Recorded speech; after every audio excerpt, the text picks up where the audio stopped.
విశ్వాస TV news ముందుగా headlines.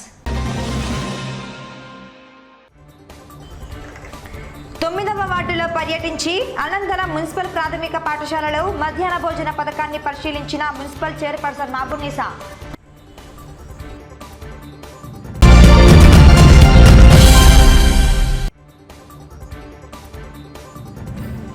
న్యాయవాదులకు Himalaya herbal సంస్థ వారి సౌజన్యంతో ఉచిత మెగా క్యాంప్.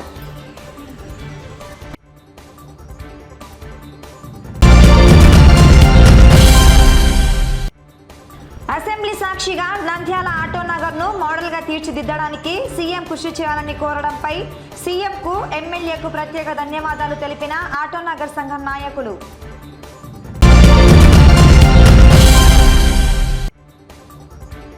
ఫేక్ కాల్స్తో విద్యుత్ వినియోగదారుల జోబుకు చిల్లు. ఫేక్ కాల్స్ నమ్మవద్దని విద్యుత్ శాఖ యాప్ ద్వారా విద్యుత్ బిల్లులు చెల్లించాలని సూచించిన ఏఈ నాగరాజు.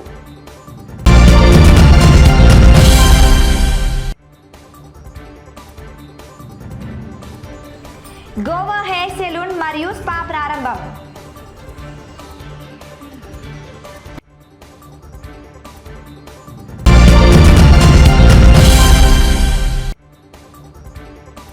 దేశ స్వాతంత్ర్యం కోసం ప్రాణత్యాగం చేసిన భగత్ సింగ్, రాజగురు, సుఖ్దేవులను నేటి యువత ఆదర్శంగా తీసుకోవాలని పిలుపునిచ్చిన శంకరయ్య.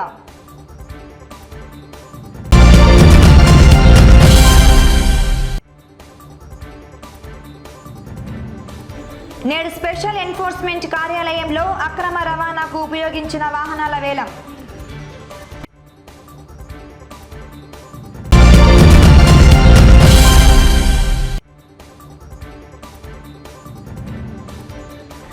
డీజిల్, పెట్రోల్ మరియు వంట గ్యాస్ ధరల పెంపుపై సిపిఎం ఆధ్వర్యంలో నిరసన ప్రదర్శన.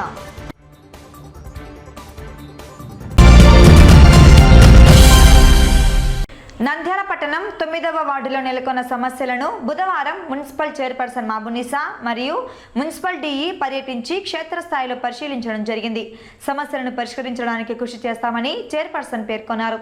అలాగే గుడిపాటిగడ్డలోని మున్సిపల్ ప్రాథమిక పాఠశాలలో మధ్యాహ్న భోజన పథకం నిర్వహణను పరిశీలించి భోజనాన్ని తిని సంతృప్తి చెందడం జరిగింది. ఈ సందర్భంగా మున్సిపల్ చైర్పర్సన్ మాట్లాడుతూ 9వ వార్డులో నెలకొన్న సమస్యలను స్థానిక కౌన్సిలర్ తమ దృష్టికి తీసుకురావడంతో క్షేత్రస్థాయిలో పరిశీలించి సమస్యలను గుర్తించడం జరిగిందన్నారు. సమస్యలను డీఈకి తెలియజేయడం జరిగిందని వాటిని త్వరలో పరిష్కరిస్తామని తెలిపారు. అలాగే పాఠశాలలో విద్యార్థులకు అందించే మధ్యాహ్న భోజనాన్ని పరిశీలించి తినడం జరిగిందని, నాణ్యమైన ఆహారం విద్యార్థులకు అందించడం జరుగుతుందన్నారు. అందరికీ నమస్కారం. ఈరోజు 9వ వార్డులో తెలుగు పాఠశాలలో మున్సిపల్ స్కూల్లో మధ్యాహ్నం భోజనం విజిట్ చేయడము మరియు కౌన్సిలర్ గారు కొన్ని సమస్యలు మా దృష్టికి తీసుకొస్తే అధికారులతో డీ గారితో సచివాలయం సిబ్బందితో వార్డులో కానీ డ్రైన్స్ అవన్నీ పరిశీలించడం జరిగింది. సమస్యలన్నీ ఇప్పుడు డీ గారు నోట్ చేసుకొని వీలైనంత త్వరలోనే అక్కడ కల్వర్ట్లు హైట్ లేపడం కానివ్వండి, డ్రైన్స్ పెట్టించడం కానీ అవన్నీ కౌన్సిలర్ గారు ఏదైతే మా దృష్టికి తీసుకొచ్చారో అవి వెంటనే కానీ చేసేలాగా చూస్తాము. అలాగే ఇక్కడ మధ్యాహ్న భోజనం పిల్లలతో వాళ్ళ పేరెంట్స్తో కానీ మాట్లాడి వాళ్ళతో కలిసి భోజనం చేసిన తర్వాత మెన్యూ ప్రకారంగా మరియు టేస్టీగా కానీ వంట చేశారు. ఇంకా ఏమన్నా మార్పులు ఉన్నాయా అని కావాలా అని పేరెంట్స్తో కానీ అడగడం జరిగింది. వాళ్ళు కానీ సంతృప్తి పరిచారు. మా ఉద్దేశం మా ప్రభుత్వం కానివ్వండి, మా ఎమ్మెల్యే గారు మేమంతా పిల్లల భవిష్యత్తు గురించి వాళ్ళ చదువు కానివ్వండి, వాళ్ళ ఆరోగ్యం కానీ ఎక్కడ ఇబ్బంది రాకుండానే మా ముఖ్య ఉద్దేశము. ఇంకా ఇప్పుడు ఈ వార్డులో ఎలాంటి సమస్యలు ఏమన్నా ఉన్నా కానీ కౌన్సిలర్ గారు చెప్పినవన్నీ అతి త్వరలోనే తీరుస్తామని ఈ సందర్భంగా తెలియజేస్తున్నాం. మా వార్డులో సమస్యలు ఉంటే పరిష్కారం చేయడానికి చైర్మన్ మేడం గారు వచ్చారు. కట్టిన వార్డులో మధ్యాహ్నం భోజనానికి పిల్లలు భోజనం ఉడక చేయడం జరిగింది. భోజనం ఉడక బాగానే ఉంది. చైర్మన్ గారు నంద్యాల కోర్ట్ కాంప్లెక్స్ ఆవరణంలోని బార్ అసోసియేషన్ భవనంలో బుధవారం అసోసియేషన్ జనరల్ సెక్రటరీ గౌరీశంకర్ ఆధ్వర్యంలో నిర్వహించడం జరిగింది. ఈ కార్యక్రమంలో న్యాయవాదులకు బోన్ డెన్సిటీ టెస్ట్ నిర్వహించి తగు సూచనలు, సలహాలను హిమాలయ హెర్బల్ సంస్థకు చెందిన వైద్యులు అరుల్ మోజిహి తెలిపారు. ఈ సందర్భంగా వైద్యులు మాట్లాడుతూ 35 సంవత్సరాలు దాటిన తర్వాత ప్రతి ఒక్కరిలో ఎముకల సాంద్రత తగ్గి మోకాల నొప్పులు, కీళ్ల నొప్పులు, నడుము నొప్పులు వస్తుంటాయని తెలిపారు. వీటిని అధిగమించడానికి తగిన సూచనలు పాటించాలని తెలిపారు. ఈ కార్యక్రమంలో సీనియర్ న్యాయవాదులు విజయశేఖర్ రెడ్డి, శ్రీలం ఓబుల్ రెడ్డి, శంకరయ్య, రమణ సభ్యులు పాల్గొన్నారు. ఈరోజు మా భారతీయ దేశంలో నంద్యాలలో ఇలాంటి క్యాంపులు ఎప్పుడూ కూడా అరేంజ్ చేయలేదు. ఈ బోన్ డెన్సిటీ అనేటటువంటిది గురించి అవగాహన కూడా చాలామందికి తక్కువ ప్రజలు. నాకు తెలిసి 10% 20% మందికి బోన్ డెన్సిటీ చేయించుకోవాలా, కొంత ఏజ్ తర్వాత ఆ టెస్ట్ చేయించుకోవాలా, తెలుసుకోవాలా, దాంట్లో ఉన్న ప్రాబ్లంను రెక్టిఫై చేసుకోవడానికి ఏదైనా ప్రయత్నం చేయాలా అనేటటువంటి అవగాహన లేదు. డాక్టర్స్ కూడా కొంతమంది ఇక్కడ లోకల్లో ఉన్న వాళ్ళు కానీ పోగురు కానీ అవగాహన కలిగించడానికి ప్రయత్నం చేయలేదు. అందువల్ల ఆ ప్రయత్నం ఏదో విధంగా ఒక అడుగున్న ముందు వేసి చేద్దామన్న ఉద్దేశంతో మేము ఆ అసోసియేషన్లో దీన్ని అరేంజ్ చేయడం జరిగింది. ఇది ఫ్రీ క్యాంపు. ఈ ప్రోగ్రామ్ను కండక్ట్ చేస్తున్నటువంటి డాక్టర్ గారికి, వాళ్ళ సిబ్బందికి అందరికీ నా ప్రత్యేకమైన నంద్యాల బార్ అసోసియేషన్లో హిమాలయ హెర్బల్ వాళ్ళకి సంబంధించి మెడికల్ క్యాంపు ఏర్పాటు జరిగింది. ఈ మెడికల్ క్యాంపులో బోన్ డెన్సిటీ టెస్ట్ చేసి బోన్లో స్ట్రెంత్ ఎంత ఉందని చెప్తున్నారు. దయచేసి అందరూ ఈ అవకాశాన్ని సద్వినియోగం చేసుకోవాలనుకుంటున్నాం. అదేవిధంగా ఈ క్యాంప్ ఏర్పాటు చేసిన డాక్టర్ గారికి, వాళ్ళ జగన్మోహన్ రెడ్డి గారికి ధన్యవాదాలు. బార్ అసోసియేషన్ తరఫున ధన్యవాదాలు. Coming from Himalaya, I'm here. We are conducting a BMD camp with medical consultations. It helps all of them to get rid of their medical remedies, and we are doing it as a service. Thank you. అసెంబ్లీలో Nandyal MLA శిల్ప రవిచంద్ర కిషోర్ రెడ్డి ఆటోనగర్ను మోడల్గా అభివృద్ధి చేయడానికి కృషి చేయాలని ముఖ్యమంత్రి YS Jaganmohan రెడ్డిని కోరడం జరిగింది. ఈ నేపథ్యంలో నంద్యాల ఆటోనగర్ సంఘం ప్రతినిధులు జాకిర్ హుసేన్, బాసిద్ తదితర నాయకులు హర్షం వ్యక్తం చేస్తూ సీఎం జగన్మోహన్ రెడ్డికి, ఎమ్మెల్యేకు ప్రత్యేక ధన్యవాదాలు తెలిపారు. ఈ సందర్భంగా ఆటోనగర్ ప్రతినిధులు మాట్లాడుతూ నంద్యాల ఆటోనగర్ అభివృద్ధిలో భాగంగా మోడల్గా తీర్చిదిద్దడానికి ముఖ్యమంత్రి సహకారం అందించాలని, నిధులు మంజూరు చేయాలని అసెంబ్లీ సాక్షిగా కోరడం ఎంతో సంతోషంగా ఉందన్నారు. నంద్యాల అభివృద్ధికి అహర్నిశలు కృషి చేస్తూ ఆటోనగర్ అభివృద్ధికి పాటుపడుతున్న ఎమ్మెల్యేను ఇంతవరకు చూడలేదని పేర్కొన్నారు. ఆటోనగర్ సమస్య మేము చాలా పేదరికంలో కూరుకుపోయిన ఆటోనగర్కు ఈరోజు రిజిస్ట్రేషన్లు మన శిల్పామోహన్ రెడ్డి సార్ ఎంతో కష్టపడి జగన్మోహన్ రెడ్డి ఆ రోజు గతంలో బై ఎలక్షన్లో మాట ఇవ్వడం జరిగింది. ఆటోనగర్కు నేను అభివృద్ధి చేస్తాను, ఆటోనగర్ అనే దానికి ఒక దిశ నిర్దేశం చేస్తానని మాట ఇవ్వడం జరిగింది. అదేవిధంగా ఈరోజు రిజిస్ట్రేషన్లు చేసి ప్రతి ఒక్కరి పేదరికానికి అందరికీ సహాయపడిన ఘనత ఒక వైఎస్ జగన్మోహన్ రెడ్డికే చెందుతుందని ఈ సభాముఖంగా తెలియజేస్తున్నాను. నిన్న అసెంబ్లీలో మన ఆటోనగర్కు ఒక మోడల్గా తీర్చిదిద్దామని చెప్పడము చాలా సంతోషకరమైన విషయమని రవీణకు మేము అందరం ధన్యవాదాలు తెలుపుకుంటున్నాము. నిన్న జరిగిన అసెంబ్లీ సమావేశంలో శిల్ప రవిచంద్ర కిషోర్ రెడ్డి గారు, నంద్యాల ఎమ్మెల్యే గౌరవనీయులు, మన నంద్యాల డెవలప్మెంట్ గురించి మాట్లాడుతూ మరియు వైఎస్ జగన్మోహన్ రెడ్డి గారికి కృతజ్ఞతలు తెలియజేసుకుంటూ, అదేవిధంగా మమ్మల్ని ఎక్కడో ఊరి బయట ఆటోనగర్ పెట్టుకొని ఉంటే మమ్మల్ని కూడా గుర్తించి మమ్మల్ని అదే పనిగా గుర్తుపెట్టుకొని మరి ఆటోనగర్ ఒక మోడల్గా తీసుకొని పోతాను, మీ సహకారం కావాలా, ఖచ్చితంగా ఆటోనగర్ ఒక మంచి ఇప్పుడు జిల్లా అయింది కాబట్టి ఆటోనగర్ ఉండే ఇండస్ట్రీ ఏరియాలో ఒక మంచి మనకు మోడల్ సిటీగా తయారు కావడానికి ఒక మంచి ప్రణాళికతో ముందుకు పోతున్నాము. ఈ మధ్యనే మనము మరి మున్సిపాలిటీలో కూడా చేర్చడం జరిగింది.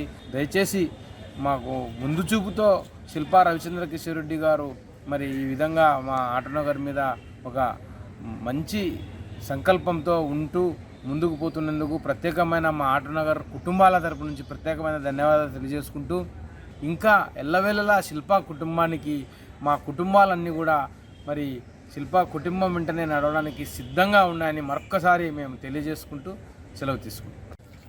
నిన్న అసెంబ్లీలో మా ఎమ్మెల్యే గారు శిల్పా రవిచంద్ర కిషోర్ రెడ్డి గారు డెవలప్మెంట్ గురించి మా ఆటోనగర్ డెవలప్మెంట్ చేయని సీఎం గారిని అడగడము మాకు చాలా ఆనందంగా ఉంది. ఇలా మా ఆటోనగర్ను మంచి ఒక ఉన్నతమైన స్థానాన్ని చేర్చాలని ఆయన సంకల్పం చూస్తుంటే మాకు చాలా ఆనందంగా ఉంది. ఇలాంటి ఎమ్మెల్యే గారు మాకు చిరస్థాయిగా ఉండాలని మా మనస్ఫూర్తి కోరుకుంటున్నాము. నంద్యాల విద్యుత్ శాఖ D1 పరిధిలోని విద్యుత్ వినియోగదారులకు ఓ గుర్తు తెలియని వ్యక్తి నుండి ఫేక్ కాల్ రావడంతో కొందరు వినియోగదారులు ఫోన్పే ద్వారా బిల్లులు చెల్లించి మోసపోవడం జరిగిందని ఏఈ నాగరాజు పేర్కొన్నారు. వినియోగదారులు ఎవ్వరూ ఇటువంటి ఫేక్ కాల్స్ నమ్మి మోసపోవద్దని విద్యుత్ శాఖ యాప్ ద్వారా మాత్రమే బిల్లులు చెల్లించాలని సూచించారు. ఈ సందర్భంగా ఏఈ నాగరాజు మాట్లాడుతూ గుర్తు తెలియని వ్యక్తి వినియోగదారులకు కాల్ చేసి ఫోన్పే ద్వారా విద్యుత్ బిల్లులు చెల్లించాలని కాల్ చేస్తూ మోసం చేస్తున్నాడని తన దృష్టికి వచ్చిందన్నారు. వినియోగదారులు ఇటువంటి కాల్స్తో మోసపోరాదని తెలిపారు. అందరికీ నమస్కారం. విద్యుత్ వినియోగదారులకి విజ్ఞప్తి. గత కొన్ని రోజుల నుంచి గుర్తు తెలియని వ్యక్తి మా యొక్క D1 సెక్షన్ పరిధిలో ఉన్నటువంటి కన్జ్యూమర్స్కి, పబ్లిక్, డాక్టర్స్కి చాలామంది కాల్ చేస్తూ అతను వ్యక్తిగతంగా కాల్ చేస్తూ వ్యక్తిగత నంబర్తో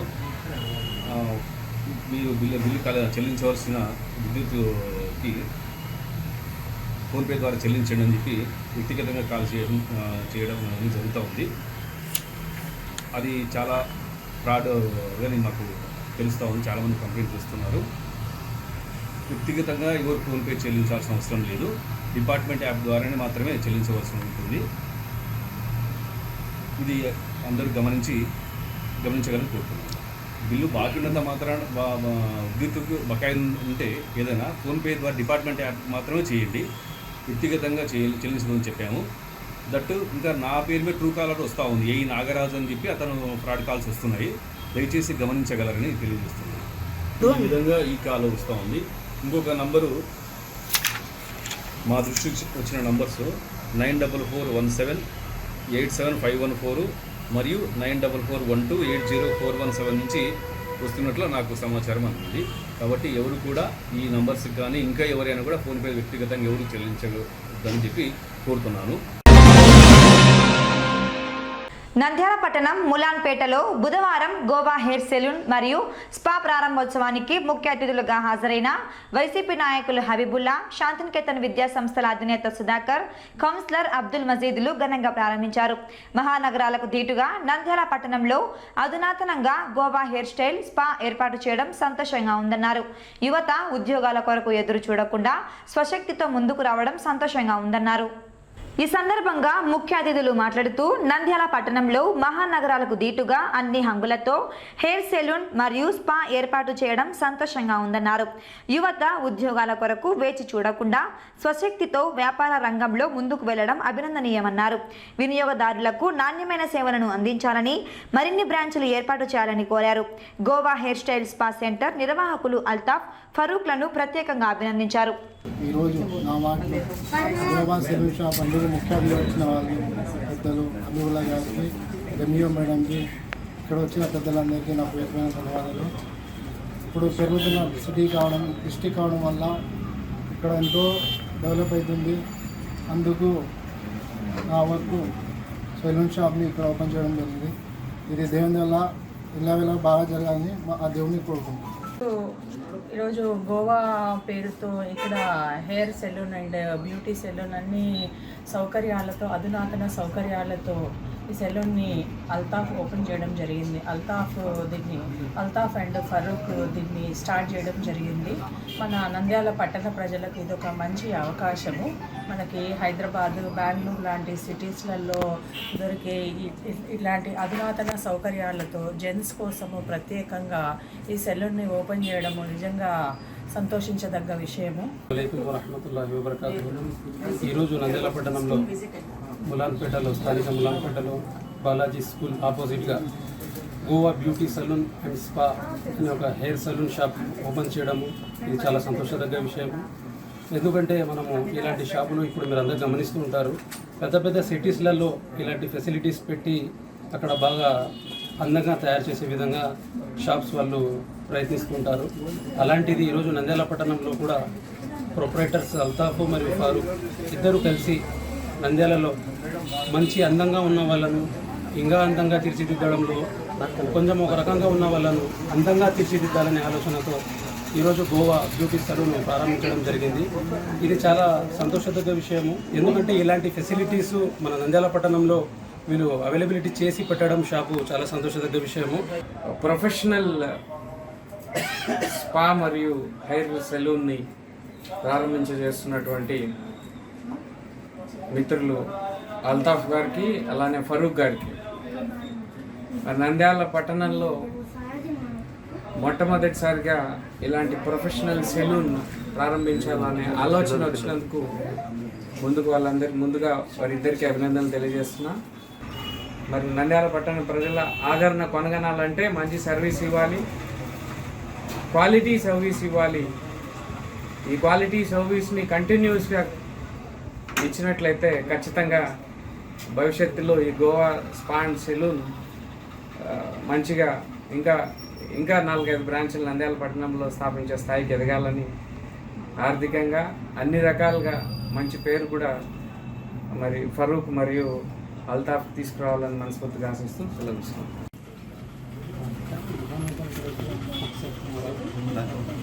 నంద్యాల పట్టణ ప్రజలకు ఈరోజు మేము ములాన్పేటలో Goa beauty salon and spa అనే ఒక సిటీ ట్రెండ్ లెక్క ఒక హెయిర్ సెలూన్ షాప్ ఓపెన్ చేసినాము.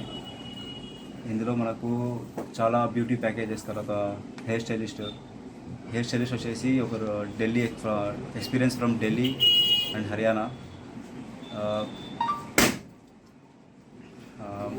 మా ఈ ఓపెనింగ్ సెరమనీకి పాల్గొన్న వైఎస్ఆర్సీపీ నాయకులకు, తర్వాత మా Banaganapalli mandal education officer madam Swaroopa మేడంకు, YSRCP state general secretary S Abeevulla సార్కి, తర్వాత 10th వార్డ్ కౌన్సిలర్ అబ్దుల్ మజీద్ అన్నకి అందరికీ కృతజ్ఞత తెలుపుకుంటాను. అందరూ మన ఈ సెలూన్ షాప్ ఉన్న ఫీచర్స్ని, స్పెషాలిటీస్ని ఎక్స్పర్ట్స్తో సద్వినియోగం చేసుకోవాలని కోరుకుంటున్నాను. దేశ స్వాతంత్ర్యం కోసం ప్రాణత్యాగం చేసిన భగత్ సింగ్, రాజగురు, సుఖ్దేవులను నేటి యువత ఆదర్శంగా తీసుకోవాలని భగత్ సింగ్ గ్రంథాలయ చైర్మన్ శంకరయ్య పిలుపునిచ్చారు. బుధవారం స్థానిక భగత్ సింగ్ గ్రంథాలయం ఆవరణంలో ఏర్పాటు చేసిన వర్ధంతి సభలో అమరవీరుల విగ్రహాలకు, చిత్రపటాలకు పూలమాలలు వేసి నివాళులర్పించారు. ఈ కార్యక్రమంలో సిపిఎం నాయకులు తోటమద్దులు, మదాల శ్రీనివాసులు తదితర నాయకులు పాల్గొన్నారు. ఈ సందర్భంగా వక్తలు మాట్లాడుతూ యువత చెడు వ్యసనాలకు లోను కాకుండా దేశభక్తి, సేవాగుణం, సామాజిక మార్పు కోసం కృషి చేయాలని పిలుపునిచ్చారు. దేశ స్వాతంత్ర పోరాటంలో ప్రాణాలను అర్పించిన అమరవీరుల జీవితాలను ఆదర్శంగా తీసుకోవాలని కోరారు. ఈ కార్యక్రమంలో రమణ, మాధవరావు, వెంకట సుబ్బయ్య, రామ్మూర్తి, భాస్కర్, తోటపార్దుడు తదితరులు పాల్గొన్నారు. స్వాతంత్రం కోసం అనేక పోరాటాలు కొనసాగాయి. సీతారామరాజు నాయకత్వంలో మన్యం పోరాటం కానీ, లేదా తెబాగ పోరాటం కానీ, పుల్లరి ఉద్యమం కానీ, ఇట్లా అశోకుల్లా ఖాన్ యొక్క విరుద్ధ పోరాటం కానీ ఇవన్నీ కూడా సాగినాయి. అట్లా కాకుండా భగత్ సింగ్ నాయకత్వంలో సాగినటువంటి ఉద్యమం అనేటువంటిది ఈ దేశానికి స్వాతంత్రం కావాలి అనేటువంటి ఒక ఆశయమే కాకుండా ఈ దేశంలో సమసమాజం రావాలి అన్నటువంటి ఉన్నతాశయంతో కూడా భగత్ సింగ్ గారు ఆయన కోరిక ఉండింది. ఆయన ఏ ఆశయం కోసం అయితే తన జీవితాన్ని అంకితం చేశాడో ఆ ఆశయం దృష్టిలో పెట్టుకొని యువతరం ఈరోజు ఆయన యొక్క సాహిత్యాన్ని అధ్యయనం చేసి ఆయన ఏ బాట నడిచాడో ఆ బాటలో వారు కూడా నడిచి ముందుకు పోవాలని చెప్పని, భగత్ సింగ్ ఆశయాలను ముందుకు పోవడానికి యువతరం ముందుకు వెళ్ళాలని చెప్పని మేము భగత్ సింగ్ గ్రంథాలయం తరఫున కోరుకుంటున్నాం. భగత్ సింగ్ జాతీయ జన చైతన్య విజ్ఞాన కేంద్రం ఆధ్వర్యంలో డాక్టర్ శంకరయ్య ఆధ్వర్యంలో నిర్వహిస్తున్న భగత్ సింగ్, రాజగురు, సుఖ్దేవ్ వర్ధంతి సందర్భంగా వచ్చిన అందరికీ నా శుభాభివందనాలు. ఏదైతే త్యాగాలు చేశారో భగత్ సింగ్ గారు 23 ఏళ్ల వయసులో తన ప్రాణత్యాగం చేసి ఉరికోయలకు పోవడం జరిగింది. ఇది దేశభక్తికి నిదర్శనంగా మనం చెప్పుకుంటున్నాము. అదేవిధంగా యువతకు ఇది ఆదర్శంగా ఉండి యువత దీన్ని ఆదర్శంగా తీసుకొని పోవాలని నేను ఈ విధంగా చెప్పాను. దేశ స్వాతంత్ర్యం కోసం భగత్ సింగ్ గారు అతి చిన్న వయసులోనే ప్రాణత్యాగం చేశాడు. ఎందుకు అంటే ఈ దేశము స్వతంత్రంగా ఉండాలి, భావితరాలు స్వతంత్ర జీవనం గడపాలి, మన పాలన మనమే చేసుకోవాలనేటువంటి ఓ మంచి ఆశయంతో ప్రాణత్యాగానికి సిద్ధపడ్డాడు. ఈనాటి యువత భగత్ సింగ్ను ఆదర్శంగా తీసుకొని ఈ దేశ అభివృద్ధి కోసం, ఈ దేశంలో ఉండేటువంటి పేదరికాన్ని పోగొట్టడం కోసం, మంచి కోసం నిలబడాలని, చెడు వ్యసనాల కోసము లేకపోతే మిగతా అసాంఘిక కార్యక్రమాల వైపు ఆకర్షితులు కాకుండా భగత్ సింగ్ను స్ఫూర్తిగా తీసుకొని ఆయన ఆశయ సాధన కోసం కృషి చేస్తారని, ఆ రకంగా కృషి చేయాలని చెప్పేసి భగత్ సింగ్ లైబ్రరీ ట్రస్ట్గా మేము విజ్ఞప్తి చేస్తున్నాం. Nandyal sub division special enforcement కార్యాలయ పరిధిలో అక్రమంగా నాటుసారా, అక్రమ మద్యం తరలిస్తూ సెబ్ అధికారులకు పట్టుబడిన వాహనాలను సీజ్ చేయడం జరిగింది. ఈ వాహనాలను బుధవారం సెబ్ సూపరింటెండెంట్ శ్రీధర్ రావు మరియు సిఏ నాగమణిల ఆధ్వర్యంలో వేలంపాట నిర్వహించడం జరిగింది. వాహనాల వేలంపాటలో 1,38,000 రూపాయలు సెబ్ కార్యాలయానికి వేలంపాటదారులు చెల్లించడం జరిగిందని సెబ్ సూపరింటెండెంట్ తెలిపారు. ఈ సందర్భంగా సెబ్ అధికారి మాట్లాడుతూ, గతంలో నంద్యాల సబ్ డివిజన్ పరిధిలో నాటు సారాయి, అక్రమ మద్యం రవాణా చేస్తుండగా వాహనాలను సీజ్ చేయడం జరిగిందన్నారు. ఇందులో ఒక ఆటో మరియు 7 ద్విచక్ర వాహనాలను వేలం వేయగా 1,38,000 రూపాయలు వేలంపాటలో పాల్గొన్న వారు చెల్లించడం జరిగిందన్నారు. అదేవిధంగా త్వరలో సబ్ డివిజన్ పరిధిలో 50 నుండి 60 వాహనాలను వేలం వేయడం జరుగుతుందని తెలిపారు. ఈ దినము అనంతపురం డీసీ గారి ఆదేశాల మేరకు నంద్యాల సబ్ స్టేషన్లో నాటుసారా కేసుల్లో మరియు అక్రమ మద్యం కేసుల్లో పట్టుబడిన 8 వాహనాలను, వాటిల్లో ఒక ఆటో, 7 ద్విచక్ర వాహనాలను పబ్లిక్ యాక్షన్ వేయబడినది. అందులో 1,38,000 రూపాయలు వేలంలో అమౌంట్ వచ్చింది. దానికి 18% అదనంగా కట్టిస్తాం. తర్వాత రాబో 2 నెలల్లో మరి ఒక 50-60 వెహికల్స్ కాన్ఫిస్కేషన్కి వచ్చాయి. వాటిని కూడా ప్రాసెస్ చేసేసి యాక్షన్ ఇస్తాం. కేంద్ర ప్రభుత్వం పేద ప్రజల నడ్డి విరిచేలా డీజిల్, పెట్రోల్ మరియు వంట గ్యాస్ ధరలను పెంచడం దుర్మార్గమైన నిర్ణయమని, ఇటువంటి ప్రజా వ్యతిరేక నిర్ణయాలపై ప్రజలు తిరగబడాలని, కేంద్ర ప్రభుత్వం మెడలు వంచి ధరలను తగ్గించేంత వరకు పోరాటం చేయాలని సిపిఎం నాయకులు తోటమద్దులు, బస్తాన్, లక్ష్మణ్లు పిలుపునిచ్చారు. ఈ మేరకు నంద్యాల గాంధీ చౌక్ కూడలిలో గ్యాస్ సిలిండర్తో నిరసన వ్యక్తం చేశారు. ఈ సందర్భంగా సిపిఎం నాయకులు మాట్లాడుతూ, కేంద్ర ప్రభుత్వం 5 రాష్ట్రాలలో ఎన్నికలు ఉన్నంత వరకు రాజకీయ ఎత్తుగడలతో వంట గ్యాస్, డీజిల్, పెట్రోల్ ధరలను పెంచలేదని, ఎన్నికలు పూర్తి అయిన తర్వాత డీజిల్, పెట్రోల్ మరియు వంట గ్యాస్ ధరలను అమాంతంగా పెంచి పేద ప్రజల నడ్డి విరగొట్టడం దుర్మార్గమైన చర్యలన్నారు. ఇటువంటి చర్యలను ప్రజలు తిప్పికొట్టాలని, కేంద్ర ప్రభుత్వం మెడలు వంచాలని పిలుపునిచ్చారు. మన కేంద్ర ప్రభుత్వం డీజిలు, పెట్రోలు, గ్యాస్ ధరలు, డీజిల్ పెట్రోల్ పైన లీటరుకు 83 పైసల్లాగా, గ్యాస్కు 50 రూపాయలాగా పెంచడం అనేది చాలా దుర్మార్గం. ఈ 5 రాష్ట్రాల ఎన్నికలను దృష్టిలో పెట్టుకొని ఈ 3-4 నెలల పాటు ఏమాత్రం కూడా ఈ యొక్క పెంపుదల అనేది జరగలేదు. ఈ ఎన్నికల అనంతరం తిరిగి మళ్ళీ ఈ యొక్క కేంద్ర ప్రభుత్వం అన్ని ధరలను పెంచుతుంది. ధరలను పెంచి ఈ దేశంలోనూ విదేశాల్లో ఉన్నటువంటి బడా పెట్టుబడిదారులకు మరింతగా వాళ్లకు ఉపయోగపడే పద్ధతుల్లో, వాళ్ళ యొక్క ఆస్తులను పెంచే పద్ధతుల్లో తన విధానాలను ముందుకు తీసుకొని పోతుంది. ఈ యొక్క ప్రభుత్వ ప్రజా వ్యతిరేక విధానాలకు ప్రజానీకం తిరగబడాలా, ఆ యొక్క ప్రభుత్వ విధానాలను ఎండగట్టాలా, ఆ విధంగా ముందుకు పోయి ప్రభుత్వాన్ని మెడలు వంచి మన యొక్క సమస్యల పరిష్కారం కోసం ముందుకు తీసుకొని పోవాలని సిపిఎం పార్టీ భావిస్తూ ఉంది.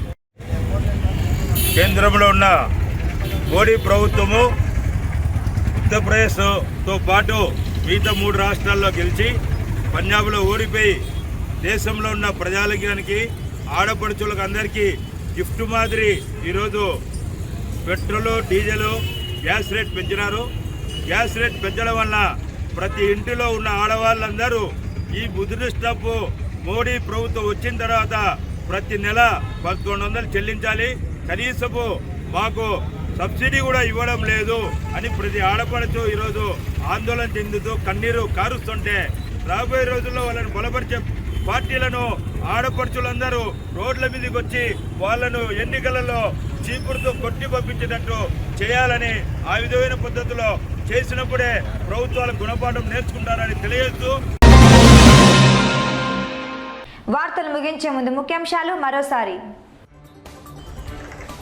9వ వార్డులో పర్యటించి అనంతరం మున్సిపల్ ప్రాథమిక పాఠశాలలో మధ్యాహ్న భోజన పథకాన్ని పరిశీలించిన మున్సిపల్ చైర్పర్సన్ మాబునిసా.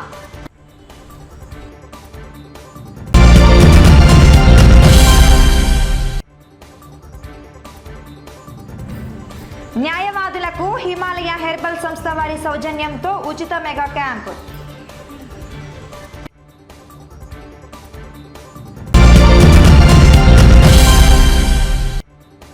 అసెంబ్లీ సాక్షిగా నంద్యాల ఆటోనగర్ను మోడల్గా తీర్చిదిద్దడానికి సీఎం కృషి చేయాలని కోరడంపై సీఎంకు ఎమ్మెల్యేకు ప్రత్యేక ధన్యవాదాలు తెలిపిన ఆటోనగర్ సంఘం నాయకులు.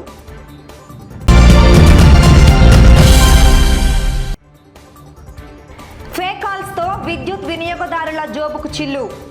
ఫేక్ కాల్స్ నమ్మవద్దని విద్యుత్ శాఖ యాప్ ద్వారా విద్యుత్ బిల్లులు చెల్లించాలని సూచించిన ఏఈ నాగరాజు.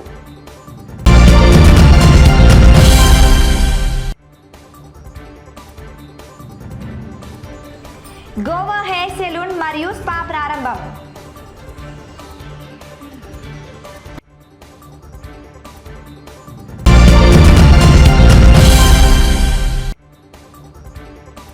దేశ స్వాతంత్ర్యం కోసం ప్రాణత్యాగం చేసిన భగత్ సింగ్, రాజగురు, సుఖ్దేవులను నేటి యువత ఆదర్శంగా తీసుకోవాలని పిలుపునిచ్చిన శంకరయ్య.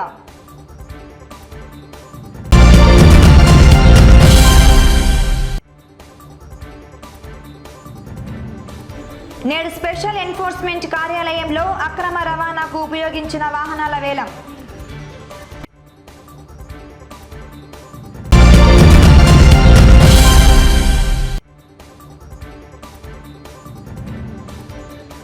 డీజిల్, పెట్రోల్ మరియు వంట గ్యాస్ ధరల పెంపుపై సిపిఎం ఆధ్వర్యంలో నిరసన ప్రదర్శన.